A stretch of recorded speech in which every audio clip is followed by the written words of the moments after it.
காகம் ஏன் ஒரு புறக்கணிக்கப்பட்ட பறவையாவே இருக்கு?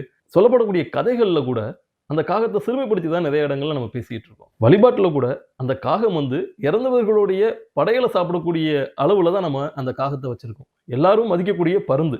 அந்த பருந்தே கூட கருப்பா இருக்கக்கூடிய பருந்துகள பறப்பருந்து அப்படின்னு தான் சொல்லிக்கிட்டு இருந்தோம். 2001ஆம் ஆண்டுக்கு பிறகு தான் பறவையியலாளர்கள்லாம் சேர்ந்து பறப்பருந்துன்ற பேர கரும்பருந்துன்னு மாத்தியிருக்காங்க. பறவைகள்ல மட்டும் இல்லாம, விலங்குகள பொறுத்தளவும் பசு தான் நமக்கு இங்க புனிதமான ஒண்ணா இருக்கு. ஆனா, அதே குடும்பத்த சேர்ந்த எரும மாட நம்ம திட்டுறதுக்கான ஒரு வசைச்சொல்லா தான் வச்சிருக்கோம்.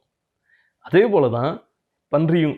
இந்த கருப்பா இருக்கக்கூடிய பறவை, விலங்குகள் எல்லாத்தையும் ஒரு மாதிரியும், வெள்ளையா இருக்கக்கூடிய விலங்குகள், பறவைகள ஒரு மாதிரியும் நம்ம பார்த்துட்டு இருக்கோம். மனிதர்கள்ட்ட மட்டும் இருந்த இந்த பாகுபாடு, எப்படி விலங்குகளுக்கும், பறவைகள்ட்டயும் நம்ம வந்து பார்க்க ஆரம்பிச்சோம். அரேபிய பேரிச்சம்பழமும், மத்திய ஆசியாவுடைய ஆப்பிளும் பஞ்சாமிர்தத்துல கலக்கப்படுது. பிரேசிலோட முந்திரியும், ஐரோப்பாவோட கிஸ்மிஸ் பழம் அப்படின்னு சொல்லப்படக்கூடிய உலர்ந்த திராட்சையும், நெய்வேத்தியமா வைக்கப்படக்கூடிய சர்க்கரை பொங்கல்ல கலக்கப்படுது. லத்தீன் அமெரிக்காவுடைய நிலக்கடலை, புளியோதரை பிரசாதத்துல கலக்கப்படுது. ஏன் அபிஷேக பொருள்ல கூட பாரசீகத்திலிருந்து இறக்குமதியான ரோஜா இதழ்கள்ல செய்யப்பட்ட பன்னீர் தான் பயன்படுத்தப்படுது. ஆனா, இந்த மண்ணிலேயே விளையக்கூடிய பனை சார்ந்த பொருட்களான அந்த கருப்பட்டி மாதிரியான விஷயங்கள் ஏன் கோயில்களுக்குள்ள பயன்படுத்தப்படுறதில்ல?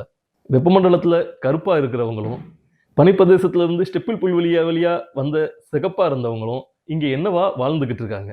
ஸ்டெப்பிள் புல்வெளி வழியா வந்தவங்க இப்போ வரைக்கும் அந்த தர்ப்பி புல்ல கையோடயே வச்சிருக்காங்க. அதோடைய காரணம் என்ன? இப்படி பல்வேறு கேள்விகள், பல்வேறு விளக்கங்கள் இந்த புத்தகத்துல நிறைஞ்சிருக்கு. சூழலியல்ல சாதி எந்த அளவுக்கு பங்காற்றுது அப்படின்னு சொல்லி எழுத்தாளர் நக்கீரன் அவர்கள் இந்த புத்தகத்துல ரொம்ப தெளிவா குறிப்பிட்டிருக்காரு. இந்த புத்தகத்தோடைய பெயர் சூழலும் சாதியும். இந்த புத்தகம் சென்னை புத்தக கண்காட்சியில கிடைக்கும். அவசியம் வாங்கி படிங்க. இன்னும் நிறைய தகவல்கள் அதுல இருக்கு.